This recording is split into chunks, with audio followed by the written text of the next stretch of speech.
Cordial y afectuoso saludo a quienes se conectan con la señal de CTV Barranquilla y su programa El Termómetro.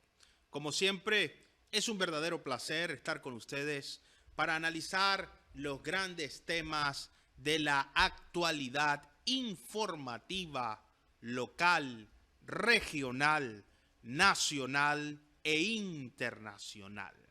Hoy, para hablar de un tema que nos interesa a todos, el curso de la economía, pero la economía vista con sentido social. ¿Cuál es el impacto y el efecto que tienen los principios, las decisiones y las formas como se concibe la economía en los grupos humanos? ¿Cómo afecta una crisis económica al individuo, a la comunidad con la cual interactúa o con la que pertenece, a la nación, al Estado y al mundo? La economía social es una disciplina que tiene una amplia gama de posibilidades de aproximación, con grandes teorías, enfoques, criterios, perspectivas y en un diálogo permanente con el espectro ideológico y político principalmente. Pero para entender cuál es la importancia que tiene la economía y la economía social específicamente, hoy contamos desde la ciudad de Valencia, en España, con un académico, escritor de las más altas calidades, Gustavo Zaragoza. Gustavo Zaragoza es licenciado en filosofía, licenciado en ciencias de la educación, doctor en psicología social, especialista en economía social, con una amplísima trayectoria académica y científica, profesor de la Universidad de Valencia y ha sido también invitado como conferencista internacional en diversos escenarios del mundo, entre otras instituciones académicas en Chile y en diferentes lugares de América Latina también. Doctor Gustavo Zaragoza, muchísimas gracias por estar con nosotros en El Termómetro por CTV Barranquilla y un saludo desde acá a la madre patria. Saludos, Julio César. Es un placer formar parte de este prestigioso programa y les agradezco mucho la invitación y, por supuesto, un saludo afectuosísimo desde Valencia, España, para todos los televidentes. Me tienen a su disposición. Muchísimas gracias, doctor Gustavo Zaragoza, por estar con nosotros.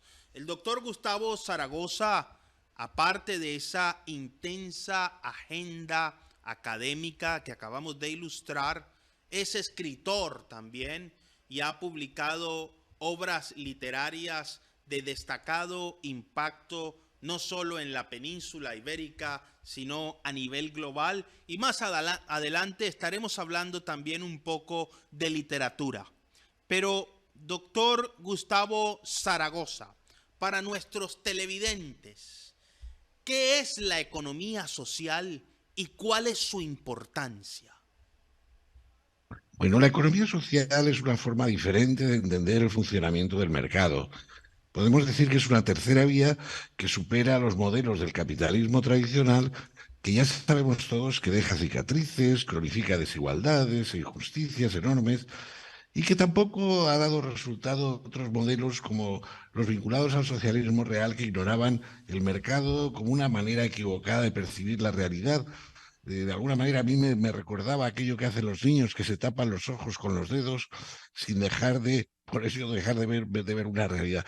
La economía social pretende, podemos decirle de alguna manera, limarle las uñas al capitalismo más salvaje, poner diques de contención frente al crecimiento desmesurado de los beneficios en favor de unos pocos y en detrimento de la mayoría. Es una forma diferente de participar en la pugna del mercado, con una mirada social, preocupada por las desigualdades, por el medio ambiente, por la sostenibilidad del planeta, pero también además es una forma de generar empleo y de generar empleo allá donde se crea, allá donde surge.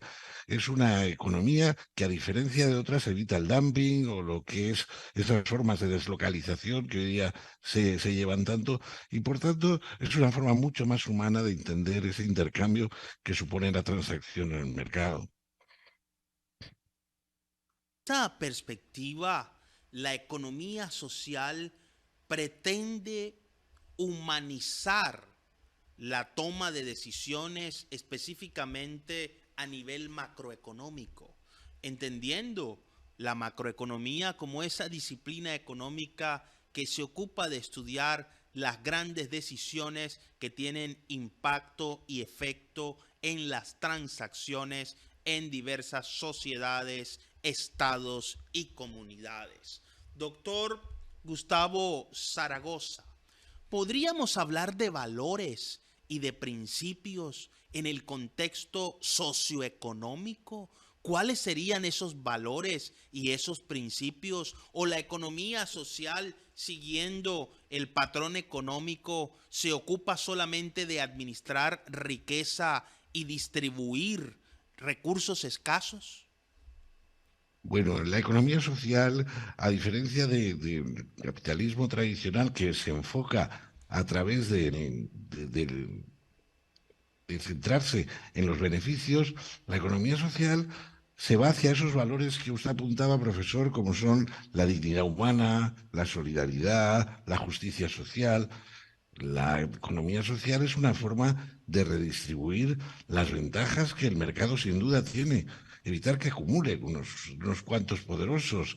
La economía social no se centra en el capital, sino en la persona. Y es la persona la que de manera democrática decide, es la persona la que de manera pues consciente se preocupa por el medio ambiente. Y es además, la economía social tiene dos grandes bloques para que nos entendamos. Uno que es su participación en el mercado a través de las cooperativas, a través de las formas de entrada en una forma de competición en el mercado, y luego lo que podemos considerar, lo que denominamos los que nos dedicamos a este campo de estudio, la economía social non-profit, aquellas asociaciones, aquellas organizaciones no lucrativas que atienden a las personas más vulnerables, aquellas organizaciones no lucrativas que atienden a personas con discapacidad, que atienden a personas mayores y que se dedican a hacer una labor social que sin duda forma parte de uno de los activos más importantes que cualquier sociedad tiene. Una sociedad que tenga una estructura de solidaridad potente es una sociedad desarrollada y además una sociedad mucho más humanizada que la que carezca de ese tipo de organizaciones que forman parte, como digo, de la economía social. La economía social entonces tiene un perfil humanístico, concentrado específicamente en resolver las necesidades y satisfacer los requerimientos fundamentales de la persona humana y de los grupos a los cuales hace parte y con los que interactúa. La economía social, acaba de decirnos usted, intenta construir una tercera vía entre las posturas capitalistas y los radicalismos de orden marxista y sobre todo socialista. Una pregunta clave aquí, sobre todo porque a escala global se está discutiendo si la tercera vía desde el punto de vista ideológico es una imposibilidad, si hay espacios para el centro. ¿Cómo lo observa usted, doctor? ¿Es posible hablar de una tercera vía más allá de una teoría económica en términos sociales y políticos?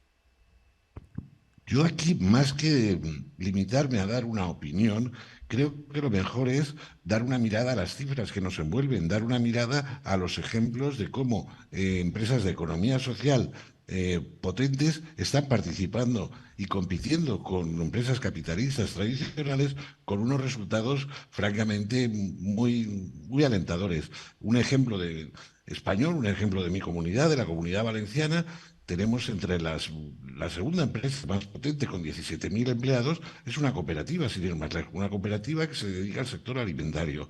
Y tienen 17.000 empleados, que es un buen ejemplo de empresa localizada en su terreno, concretamente en nuestra comunidad, y que está dando unas respuestas tanto en su competencia en el mercado como a la hora de redistribuir esos beneficios entre sus propios empleados y, por supuesto, entre la sociedad, porque estas empresas de economía social no solamente se limitan a preocupar de aquello en lo que pueden obtener mayor o menor beneficio, les preocupa el medio ambiente en el cual se desenvuelven, les preocupa la sociedad sobre la cual ellos están viviendo, existiendo, y sobre esa sociedad pues tratan de llevar a cabo acciones beneficiosas para el conjunto de esa sociedad.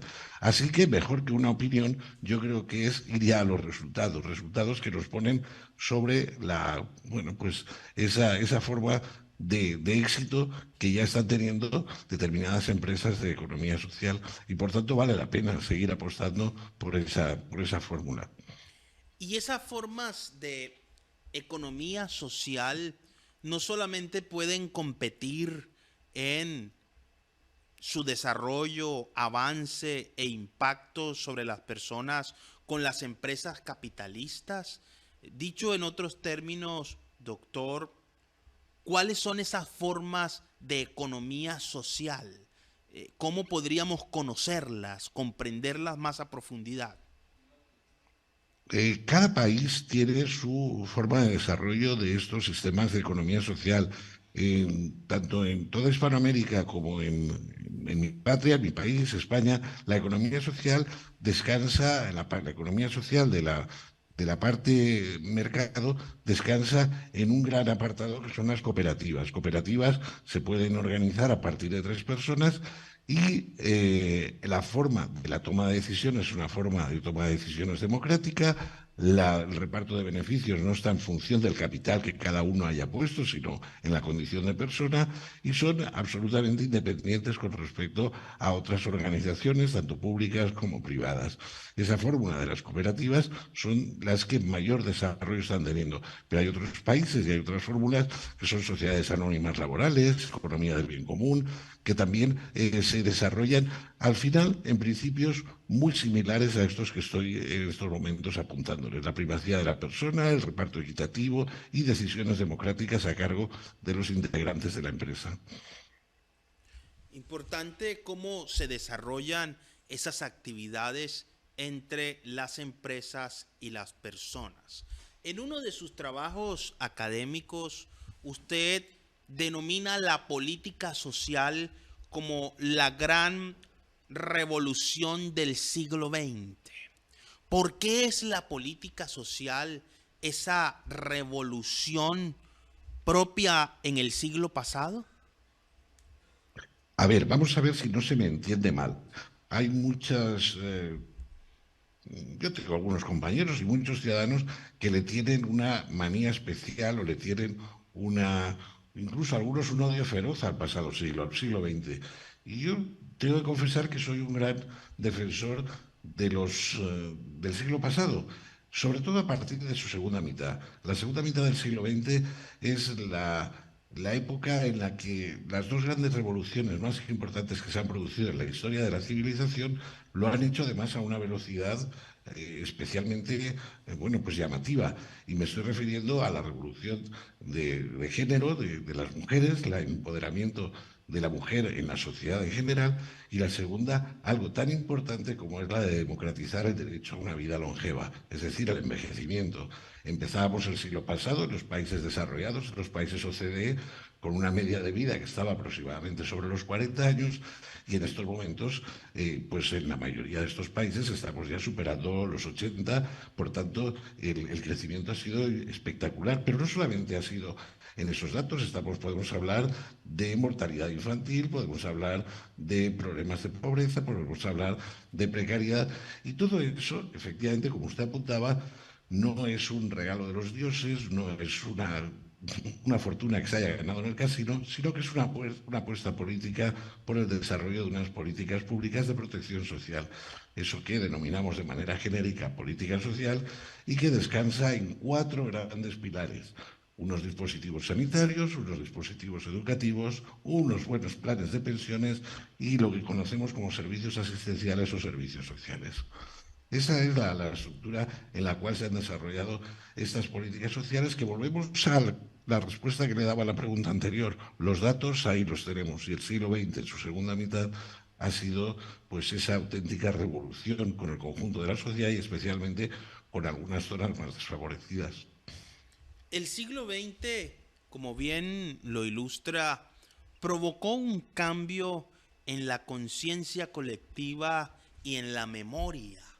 Nadie puede desconocer que más allá del avance tecnológico y científico, la Declaración Universal de los Derechos del Hombre introdujo principalmente una nueva visión del ser humano, el ser entendido como sujeto de derechos, como persona digna, independientemente de su origen, raza, condición, posición económica, credo o ideología.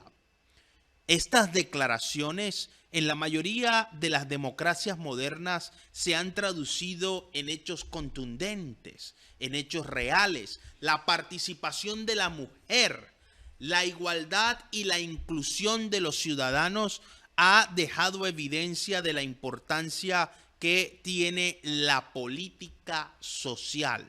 Doctor Gustavo Zaragoza, desde su perspectiva, las naciones de América Latina, ¿qué necesitan para avanzar hacia una política social más efectiva que no afecte tanto las graves crisis de gobernanza y de gobernabilidad que son recurrentes en nuestro hemisferio? Yo creo que ahí está una de las claves, la estabilidad. Las políticas sociales, su éxito se establece a través del tiempo, no son resultados que en pocos días o en un tiempo exprés se puedan conseguir. Por tanto, yo creo que esa es una de las principales cuestiones a considerar, la sostenibilidad. Y la sostenibilidad, a mí me parece que una cuestión importante es el conocimiento. A mí me gusta hacer esa labor que yo creo que ahora mismo estamos haciendo usted y yo, que es de apostolado, de divulgación de lo que son esas políticas sociales, que los ciudadanos se den cuenta del tránsito, del cambio tan importante que es el pasar de la caridad al derecho, el tránsito tan importante que supone pasar de una situación de tener que estar en función de lo que a quien le sobra el dinero se lo dé, en cambio, poder recurrir a unos tribunales si alguien deja de darle los derechos que uno tiene. Y ahí, además, lo podemos ver de manera muy clara si repasamos esos cuatro pilares de los que yo le hablaba con anterioridad. La sanidad pública se ha constituido como ese gran aliado de la ciudadanía, que ha acompañado los momentos tan difíciles como acabamos de ver recientemente con la durísima pandemia que hemos padecido. Gracias al funcionamiento, la profesionalidad y el esfuerzo institucional, se han salvado miles de vidas. Pero también en momentos de normalidad supone ese gran eje sobre el cual se ha constituido una sociedad en la que la vejez ya no es un hecho aislado, sino que porcentajes de población muy elevadas están formando parte de una sociedad cohesionada. Y este es uno de esos cuatro ejemplos que podemos seguir repasando y que me da la impresión que es la primera piedra sobre la cual deben de descansar las futuras decisiones. Conocimiento, divulgación, en llegar a entender lo que es ese tránsito de la caridad al derecho y cómo eso luego se concreta en estructuras institucionales que dan respuestas efectivas. Por supuesto que todo eso tiene un primer paso que es indispensable. Yo en la universidad con mis alumnos siempre les empiezo hablando de algo que no les gusta y que no nos gusta en general, que son los sistemas impositivos. Los sistemas impositivos de los ciudadanos, una conciencia generalizada de un reparto equilibrado, que aquel que más tenga, más aporte y lo haga de una forma coherente y lo haga de una forma en la que los resultados de su imposición se vean de manera clara. Esencial que los resultados de la gestión sean difundidos, entendidos, socializados y que nuestros gobiernos entiendan la importancia que tiene la economía y la política social para el desarrollo de los pueblos. Ojo con esto, la noción de vanguardia, progreso y desarrollo desde América Latina es muy distinta a la que se tiene en otros sitios del planeta. Hablamos de Ujú. progreso cuando somos capaces de superar las difíciles condiciones de pobreza en la que viven la mayoría de los países latinoamericanos. Pero el progreso es mucho más que la superación de la pobreza. El progreso debe estar asociado al desarrollo científico y tecnológico, y la economía social y la política social tienen como eje del desarrollo la educación. La educación es lo único que permite movilidad social en nuestro contexto. La educación no solo incentiva conocimiento y potencia valores. La educación es la única ventana que abre las oportunidades para quienes transitan su camino formativo y culminan estudios superiores. Y aquí quiero hacerle una pregunta importante, doctor Gustavo Zaragoza, en dos sentidos. Como doctor en psicología social, licenciado en filosofía y también licenciado en ciencias de la educación, a propósito de la pospandemia, ¿cuál ha sido el impacto en la salud social de este fenómeno de la pandemia del COVID-19 y desde su óptica, cuál es el papel de la educación para el progreso de los pueblos? Antes de hacer una respuesta sobre la pregunta concreta, no puedo dejar de manifestar mi satisfacción por esa defensa tan vehemente de aquello que compartimos como un anhelo, que es ese despliegue de las políticas sociales en cuantos más territorios, por supuesto, y cada uno con sus idiosincrasias y sus peculiaridades, pero adelante. Por tanto, de verdad que me produce mucha satisfacción escucharle esa defensa de algo que veo que compartimos tan profundamente. Respecto a la educación, pues es una obviedad que es el ascensor social, usted lo explicaba de manera muy clara, es la única forma real que hemos visto a través de la cual se equiparan oportunidades entre gentes de distintas clases sociales. Es, por tanto, uno de los de esos cuatro pilares sobre los cuales se puede construir una sociedad más justa y más equilibrada. ¿Qué ha ocurrido con la pandemia? Pues la pandemia precisamente lo que nos ha puesto es sobre un espejo que yo me gusta llamar un espejo cóncavo, de manera que nos ha dejado algunas imágenes de nuestros sistemas de organización y nos ha sacado algunos defectos de esos sistemas. Hablaba antes del sistema sanitario, que ha sido un elemento crucial a la hora de salvar vidas.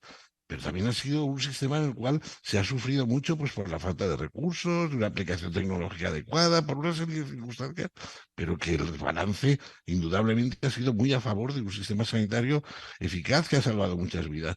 Con la educación, aquí en España hay ocasiones que le llamamos, decimos que nos ha pillado el toro. Nos ha pillado el toro porque nos ha resultado una sorpresa tan grande en encontrarnos con una situación de aislamiento en la que yo no sé si usted lo habrá vivido directamente o lo habrá percibido, pero yo en plenos momentos de aislamiento, pensar en un piso de una vivienda de un barrio obrero con 40 metros cuadrados y dos o tres niños encerrados sin salir a la calle, sin ir al colegio, el panorama era terrible. A partir de ahí usted preguntaba cuáles han sido consecuencias. Pues también volvemos a los datos, consecuencias de obesidad, consecuencias de miopías, consecuencias de problemas muy graves con los niños, sin entrar ya en los trastornos psicológicos que en estos momentos se están recibiendo en todos los dispensarios las consecuencias de esa extrema situación en la que vivimos.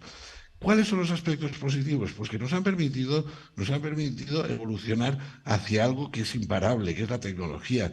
Yo mismo le puedo poner un ejemplo. En estos momentos estoy dirigiendo el Centro de Estudios Sanitarios de la Comunidad Valenciana.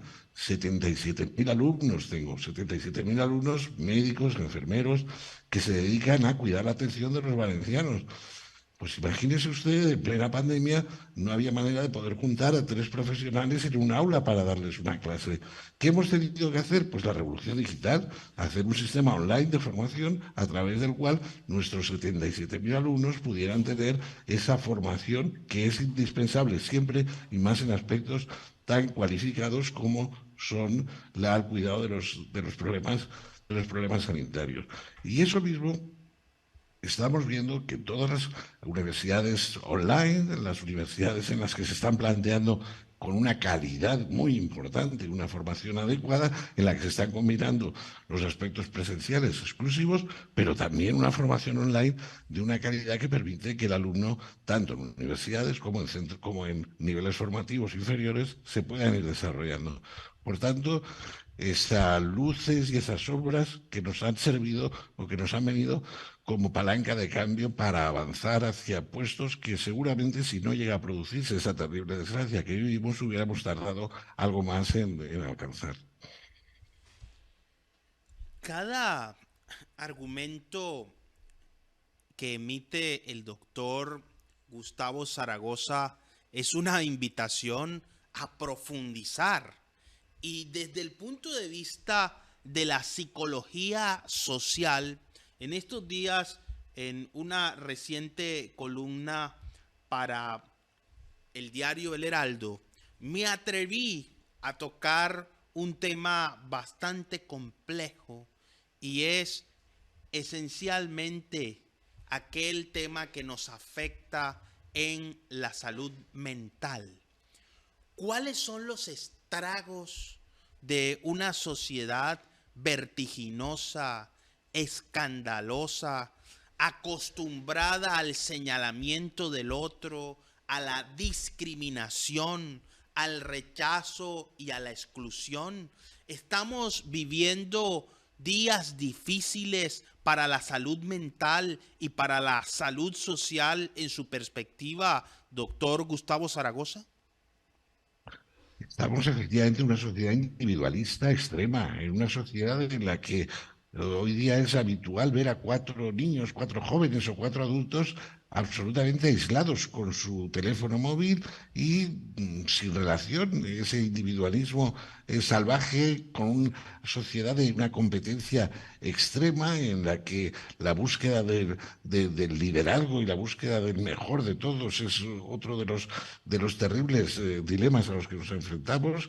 Eh, Está provocando, y en mi país y en mi comunidad es una de las cosas que en estos momentos más están llamando la atención dentro del sistema sanitario, que son los problemas de salud mental que están afectando además a todos los tramos de edad, que están afectando a todas las clases sociales y que la buena noticia, a mí me gusta siempre y creo que se está notando a través de la entrevista cada una de las circunstancias terribles a las que nos enfrentamos, también me gusta matizarlas con la parte del vaso medio lleno que tenemos y en este caso, afortunadamente, la farmacología está haciendo también una respuesta muy adecuada para gran parte de los problemas de salud mental a los que nos estamos enfrentando. Falta un enfoque social, falta un enfoque en el cual comunitario se puedan ir apoyando esos avances farmacológicos para tratar de reducir algo que en estos momentos yo no quiero alarmar, pero que sí que es uno de los problemas más graves del mundo sanitario que estamos viviendo.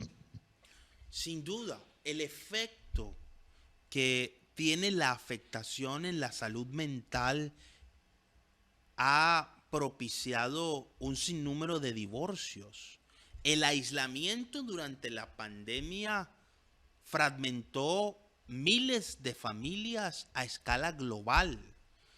Casos de violencia intrafamiliar, violencia de género, problemas de hacinamiento en América Latina, en África y en Asia, inclusive en algunas regiones de Europa, han desnudado la ausencia de una política social eficaz y efectiva para la familia.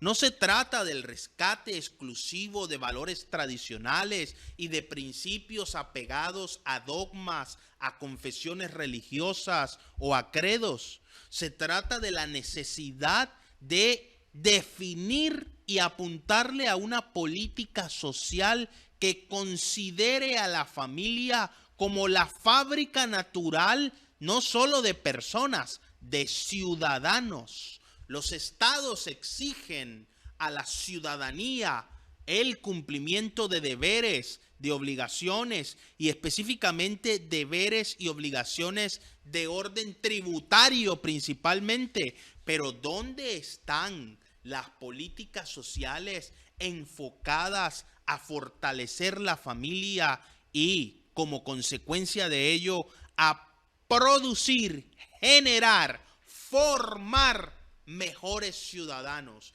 Desde su perspectiva, doctor Gustavo Zaragoza, ¿cómo la economía social y la política social puede incidir en una política pública orientada a la familia? La política pública orientada a la familia descansa básicamente en un elemento que antes estábamos tocando, como es la educación, una educación en valores, una educación que permita a los niños ya desde edades tempranas darse cuenta de la importancia que tiene el compartir determinadas formas de entender la vida y el evitar zonas por las cuales únicamente sabemos ya todos que nos llevan a sufrimiento.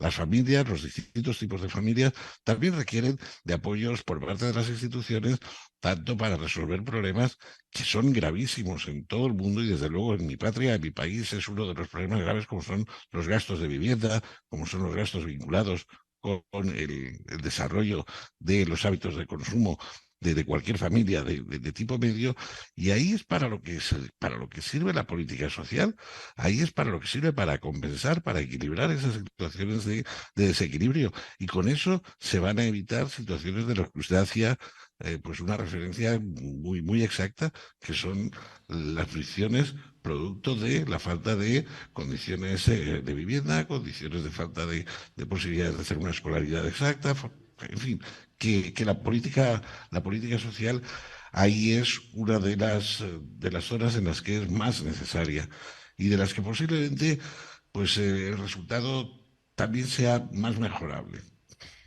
Resultados mucho más mejorables. Ujú. Hay algo muy importante y es que la economía social y la política social van de la mano. La economía social entendida como una perspectiva distinta entre la explotación, el abuso, el exceso y la concentración desmedida de riqueza, y la política social es la forma de invertir en el bienestar y en el capital humano. Doctor Gustavo Zaragoza, para concluir en este apartado, ¿cuál es la importancia de la economía social y los retos de la política social desde su perspectiva? La importancia creo que la estamos viendo en esta casi hora que llevamos tratando sobre el tema, pero yo creo que una de las claves que requieren, sobre todo las políticas sociales, son la generosidad institucional, porque tenemos que tener claro que las políticas sociales, lo apuntaba con anterioridad, no son trenes express, son trenes de largo recorrido, y esa generosidad requiere que los políticos sepan, sean conscientes que aquellos caminos que ahora empiezan para cubrir las necesidades de los ciudadanos van a ir encontrando resultados que posiblemente superen a sus periodos de mandato. Uno de los temas que más ha ocasionado problemas con el despliegue de las políticas sociales, educativas, sanitarias, ha sido el que cuando una ideología determinada finaliza su periodo de gobierno, la otra opción que viene, pues destroza lo anterior para empezar de nuevo con inventos que simplemente ralentizan o incluso imposibilitan alcanzar logros en esa política social. Por tanto, generosidad y luz larga, que llamamos en mi país, luz larga. Mirar hacia adelante y no esperando el conejo que está cerca, sino lo que hay al fondo de la vista. Muy importante esa luz larga que permite ampliar la visión, la perspectiva, la capacidad de observación y la construcción de criterios para la toma de decisiones, especialmente desde el diseño de las políticas públicas. Esas políticas públicas que no son más que los lineamientos, los criterios, los parámetros, las orientaciones que definen el rumbo del buen gobierno, de la búsqueda de satisfacción de necesidades a través del encuentro, del diálogo y de la escucha a la comunidad, que es en esencia la que conoce realmente las particularidades de cada individuo y de cada ciudadano. Un buen gobierno se aproxima a resolver los problemas sociales cuando tiene la posibilidad de estar atento a los clamores particulares, populares y sociales, entendiendo al hombre como un ser social y no como un individuo aislado. Aprovechando que tenemos un invitado de tan altas calidades humanísticas, vamos a hablar un poco también de su obra como escritor. Y uno de los libros que más llama la atención en su amplia producción bibliográfica no es nada más y nada menos que un título bastante sugestivo: Nombres propios. Doctor Gustavo Zaragoza, ¿en qué consiste esta historia y por qué un doctor en psicología social escribe literatura? Pues te agradezco la pregunta porque si me siento orgulloso y me siento satisfecho de mi trayecto profesional como psicólogo, como gestor de políticas públicas en las que llevo mucho tiempo trabajando, lo que realmente me produce una satisfacción especial es el poder trasladar parte de ese trayecto y los conocimientos adquiridos a la literatura, a la que accedo desde lo social y la preocupación por las desigualdades, la injusticia y la forma de combatirlas. Nombres propios. ¿Qué son nombres propios?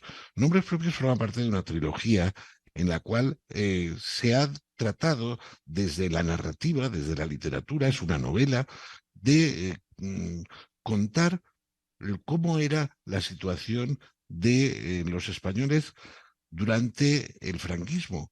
En Le Monde Diplomatique nos decía una referencia que se nos ha quedado como muy grabada, que es el franquismo, la posguerra, como nunca antes la habían contado.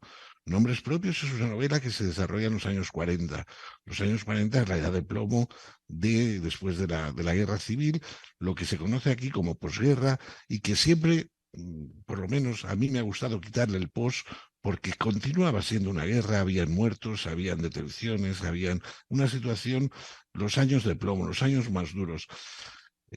Hay mi condición de psicólogo, hay mi condición de gestor público, me ha hecho entrar con una mirada en la cual creía que era necesario que esos españoles que vivieron esa etapa, que les tocó lidiar con lo más difícil del pasado siglo, hacer un reconocimiento, que los jóvenes de ahora sepan que están aquí porque ha habido gente que ha hecho un esfuerzo especial por, a pesar del sufrimiento, a pesar de toda la dureza que tuvo un régimen que no acabó con una guerra como pueden haber acabado otras entre naciones. La guerra civil supuso que la mitad de la población o una parte muy importante de la población se convirtió en rehén de la otra. Pues bien, estos perdedores, sin mirar hacia atrás, sin utilizar el retrovisor, fueron los que hicieron luego posible esa transición hacia un país democrático.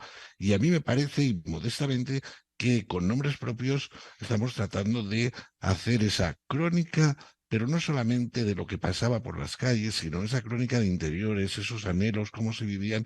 Y a mí me da la impresión que muchos ciudadanos hispanoamericanos se van a dar cuenta, si se acercan a una novela como Nombres Propios, de por qué están a 8, a 10, a 12, a 13.000 kilómetros de donde vivieron sus padres o sus abuelos.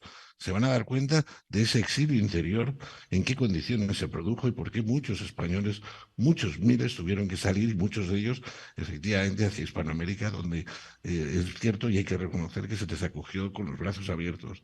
Ahora muchos de los hijos, de los nietos, si se acercan a ese conocimiento de lo que fueron esos años tan duros, van a entender mucho de lo que ocurrió con sus padres, con sus abuelos, y creo que es bueno que se sientan orgullosos de esa generación, que es una generación perdida, y a mí me gustaría pensar que les estamos haciendo un homenaje, porque son un grupo de una población que se lo ha merecido, se lo han ganado porque realmente han hecho un cambio entre lo que escribo en nombres propios y lo que pasa hoy día en mi país.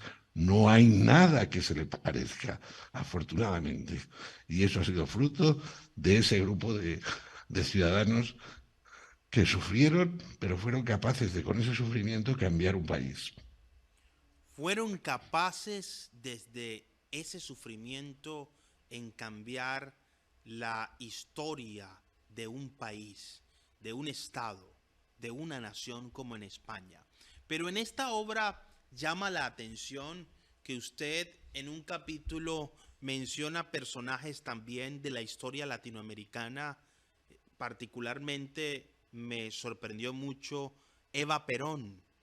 ¿Cuál es la importancia en la historia de Eva Perón y por qué incluir a una figura icónica, enigmática y también muy polémica de la Argentina? A ver, esto es es una pequeña travesura que es lo que permite la narrativa. Con las travesuras, pues sacar a la luz las verdades. En mi obra, Nombres Propios, es una obra que lo que pretende es destacar el papel del pueblo, de la ciudadanía, de las personas que de manera casi despectiva llamamos normales. Y es verdad que en algunos de los capítulos, y usted hacía referencia a uno de ellos, Eva Perón en el año 45 visitó España y bueno, pues alrededor de esa visita se hicieron una serie de fastos, se hicieron una serie de... Pero para nosotros, para mi novela, para la novela que hemos escrito, Antonio Pérez y yo, Eva Perón es un personaje secundario, con todo el respeto al personaje, porque lo importante era ese pueblo que estaba luchando cada día, que estaba cada día enfrentándose a unas circunstancias muy adversas y de las cuales fue capaz de salir.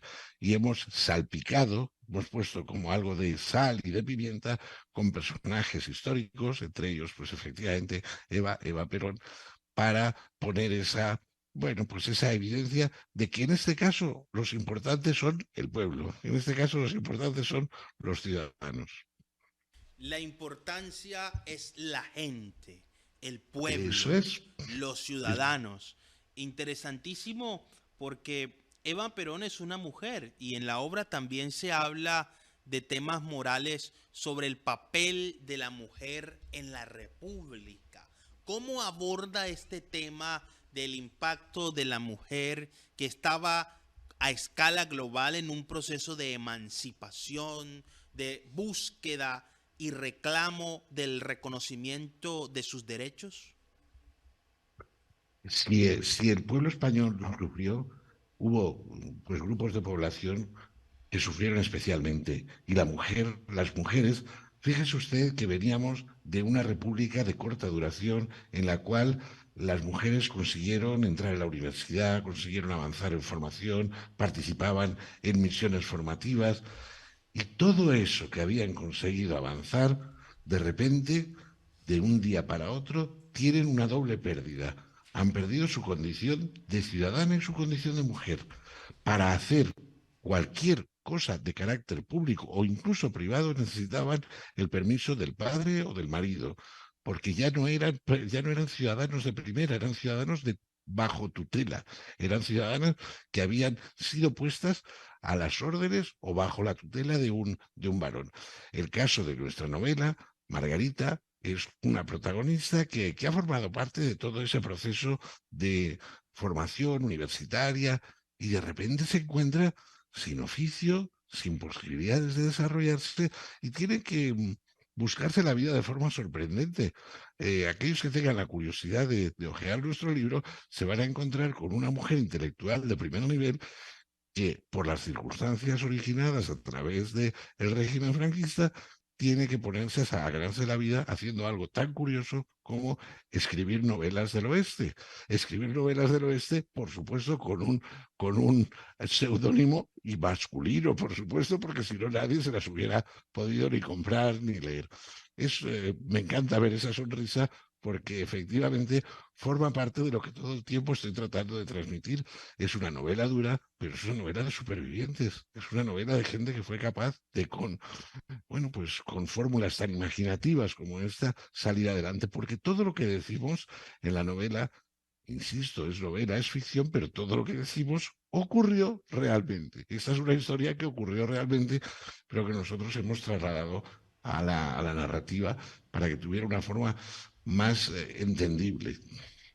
Y la narrativa tiene esa particularidad.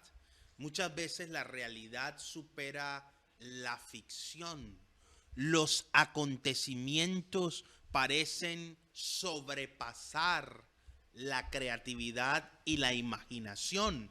La narrativa le otorga y le confiere al creador el poder para diseñar mundos, personajes, actividades, pero cuando el creador es capaz de construir sus mundos y sus realidades desde la observación del contexto y del entorno, sin duda ese criterio literario se fortalece y provoca obras con un nivel de excelencia que atrapan al público y trascienden de su generación. Uno de los grandes temas que también me gustó mucho de este texto es la evocación al colegio. Sobre todo porque aquí en Colombia, a finales del siglo XX, después de la segunda mitad del siglo XX, se creyó por mucho tiempo que se había traído una conciencia española de una máxima categórica, muy violenta, pero al parecer también muy efectiva. Y se decía, la letra con sangre dentra. Yo particularmente, sin ser de una generación muy antigua, pude ver cómo frente a alguna infracción o un mal comportamiento en el colegio, el castigo eran reglazos en la mano, reglas en la mano.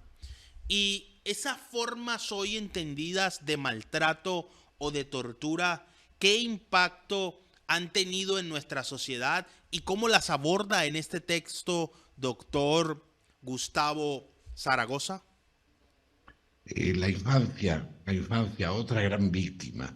La infancia desaparece. Durante esa generación, los niños no pueden jugar, han estado sometidos a una extrema situación de violencia con la guerra, pero cuando acaba la posguerra, esa violencia no se ha detenido. Y esa violencia se traslada a las estructuras oficiales. Estaba poniendo un ejemplo muy gráfico y además muy bien expresado, con esos palmetazos y esa frase de la letra con sangre entra. Es cierto que esa es una generación que arrastró, pero lo más grave, fíjese, profesor, lo más grave ya no era esa violencia física, sino el efecto mimético que estaba trasladando ante una situación de adversidad, violencia. Pero es que el trasfondo es la construcción de ciudadanos serviles, no de ciudadanos con capacidad de discernir y de opinar. No, no, no, no. Lo que se estaba generando en la escuela oficial eran seres obedientes porque si no ya sabían lo que venía detrás. El palmetazo, o trasladen usted ese palmetazo a edades posteriores con las consiguientes formas de conversión de ese palmetazo en algo mucho más violento. Esa es la escuela a la que, bueno, pues desgraciadamente una generación de españoles se tuvo que enfrentar. Y no solamente de españoles, porque ese Sí. criterio fue exportado a escala global Eh, también y replicado acá con bastante entusiasmo, doctor.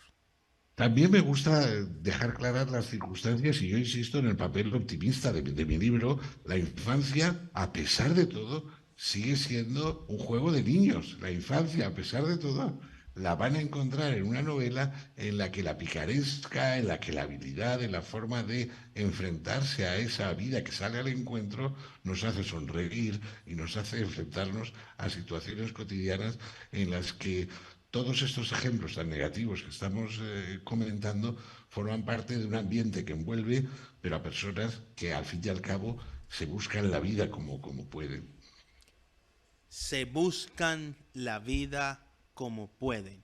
Y constituye esta obra Nombres Propios una trilogía. ¿Es cierto Ujú. eso? Efectivamente, el franquismo no es un régimen lineal, el franquismo no es igual siempre, el franquismo durante 40 años pasa por momentos muy diversos y nosotros lo hemos desarrollado, lo hemos narrado a través de tres momentos. Del primero es del que hemos hablado hasta ahora. Los años 40 son los años de plomo, posguerra, los más duros.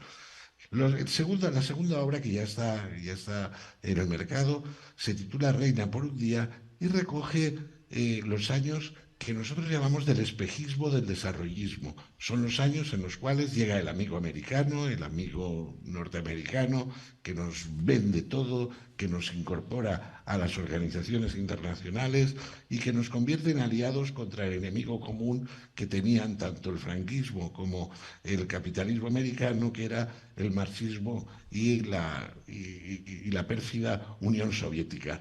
Esos años 60 son los años del turismo, son los años en los que, fíjese, profesor, ahora que estamos tan impactados con las nuevas tecnologías, la tecnología de los 60 se llamaba esto que estamos haciendo ahora, televisión.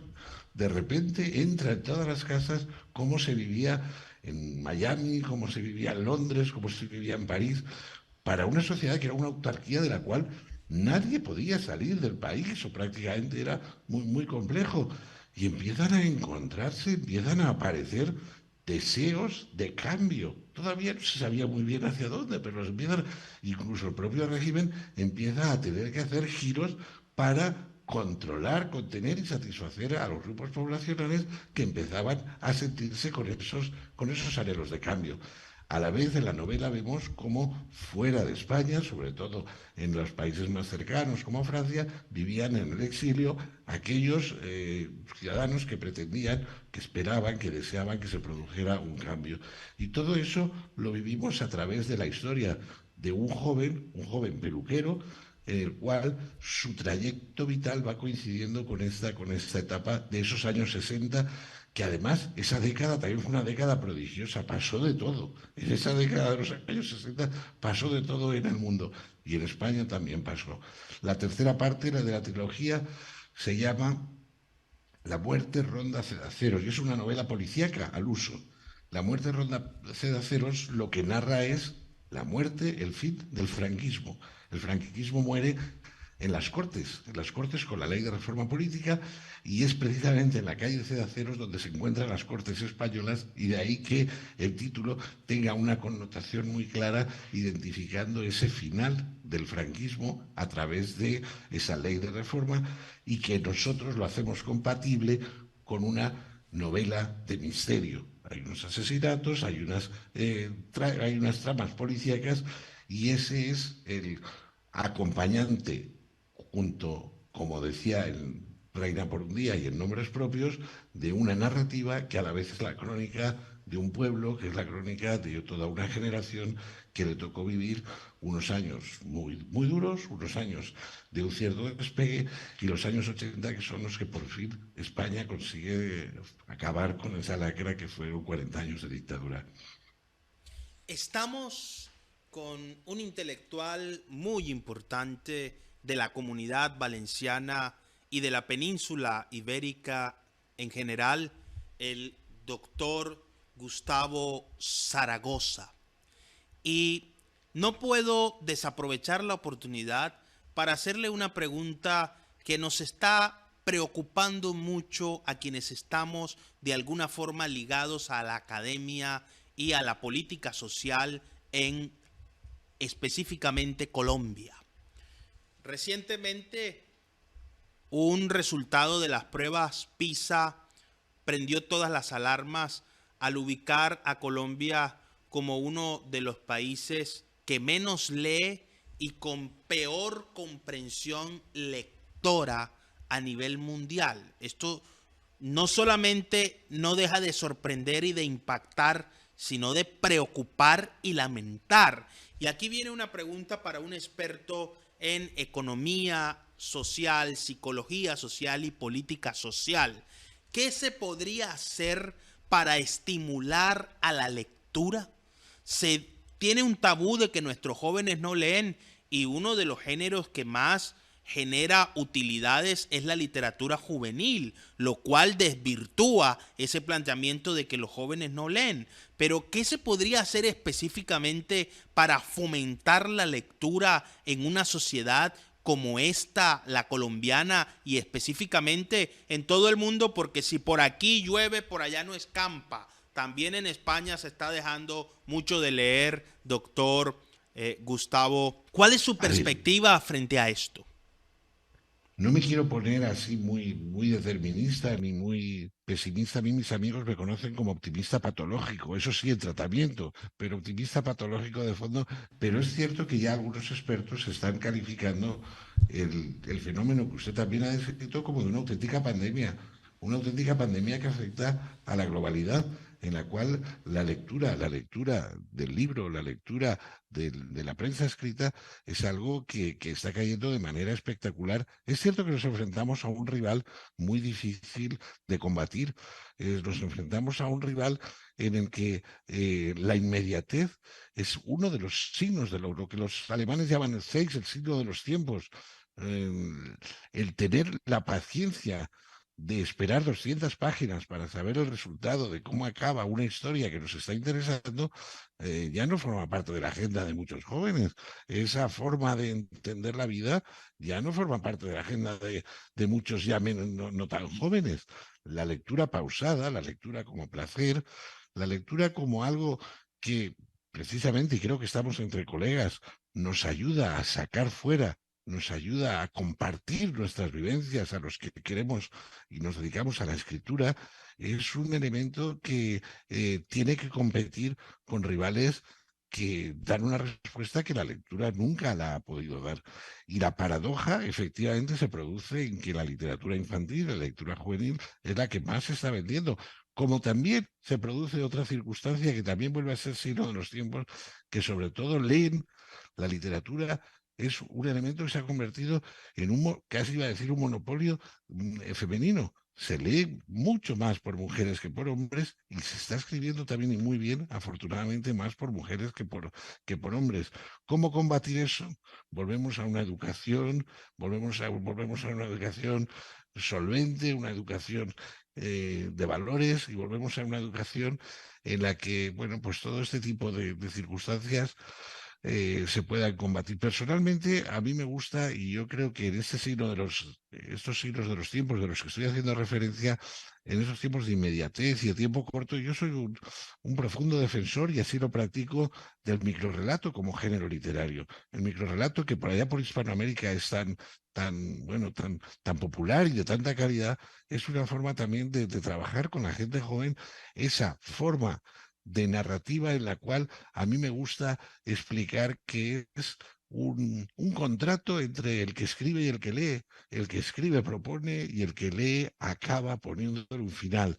Es una forma de contrato curioso y que en estos momentos de inmediatez yo creo que forma parte de esas técnicas que nos ayudarían a combatir ese, bueno, pues falta de interés por todo aquello que tenga letras y que no tenga algoritmos. Muchísimas gracias, doctor Gustavo Zaragoza, por estar con nosotros en el termómetro por CTV Barranquilla. Y una pregunta final: ¿dónde pueden nuevos lectores latinoamericanos adquirir y acceder a sus obras? Bueno, pues le agradezco especialmente esa referencia porque, como indicaba con anterioridad, tenemos mucho interés porque este tránsito del franquismo, historia de la posguerra, como nunca antes se la habían contado, tenga desarrollo y se pueda conocer también por allá por Hispanoamérica. Nombres propios están al alcance de cualquier ciudadano a través de Amazon, a través de comprarla vía online y poderla comprar como libro, ¿no? Es fácil de adquirir. con la segunda novela que también está en el mercado. Estamos en estos momentos, y aprovecho también para hacer un llamamiento: editores hispanoamericanos, editores colombianos que quieran compartir la posibilidad de esta aventura, de poner el conocimiento y la historia y la narrativa al alcance de los ciudadanos. Estamos en ello. ¿Mm? Muchísimas gracias, doctor Gustavo Zaragoza, por esta ilustración. Un mensaje final para nuestros televidentes sobre la importancia de la economía y la política social en nuestro contexto. Yo creo que engañarnos con que no hay soluciones posibles es una falacia que no nos lleva a ningún sitio. El engañarnos con que todo está perdido, en absoluto es una forma de tomar la vida en serio. Existen, y los datos, ahí vuelvo a no opinar, sino a que los datos nos contrastan, que una forma organizada de redistribución de la riqueza, que una forma organizada y equitativa de recaudación, que una forma organizada de crear estructuras asistenciales, estructuras que permitan ese ascensor social que hablábamos con anterioridad, o unos planes de pensiones que permitan a los mayores llevar con dignidad esa etapa de la vida, nos hacen ser unos ciudadanos con mayor calidad de vida, nos hacen ser unos ciudadanos con más dignidad y nos hacen ser unos ciudadanos que nos alejamos de modelos que a nadie nos gustan. Pero para eso hay que tener políticas responsables, para eso hay que tener políticas coherentes con lo que muchos de los mensajes que se lanzan y que luego se quedan exclusivamente en mensajes.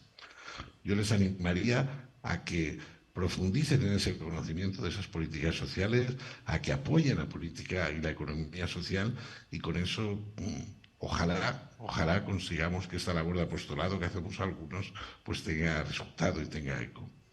Y yo creo que usted ha hecho un magnífico ejemplo, ¿eh? Con el ejercicio que hemos compartido usted y yo al menos me he sentido así, acompañado en esta forma de transmitir esos anhelos que algunos tenemos.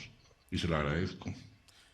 La gratitud infinita es de nuestra parte a usted por compartir con este tiempo, sobre todo sabiendo el cambio de horario que nos afecta, pero por suerte hoy la comunicación une mundos más allá de las distancias y nos aproxima a encontrarnos a través de las ideas. Un fuerte abrazo desde aquí y saludos a toda la hermosa comunidad valenciana y a la madre patria. Un abrazo para ustedes también y muy agradecido. Como hemos visto, la economía social y la política social presentan una perspectiva integradora que facilita la obtención de metas y objetivos que tengan al hombre como el epicentro de la exploración y el mejoramiento de su propia condición de vida. Es un camino alternativo, se plantea como una tercera vía que dialoga con todas las disciplinas y procura integrar, vincular planes, acciones, estrategias y decisiones que beneficien a las colectividades sin separar al individuo considerado como el yo. Es construir el yo desde el nosotros. Hacia allá debe avanzar una sociedad capaz de superar sus problemas y obtener beneficios colectivos. Muchas gracias por estar con nosotros en el termómetro por CTV Barranquilla. Nos estamos viendo en todas partes.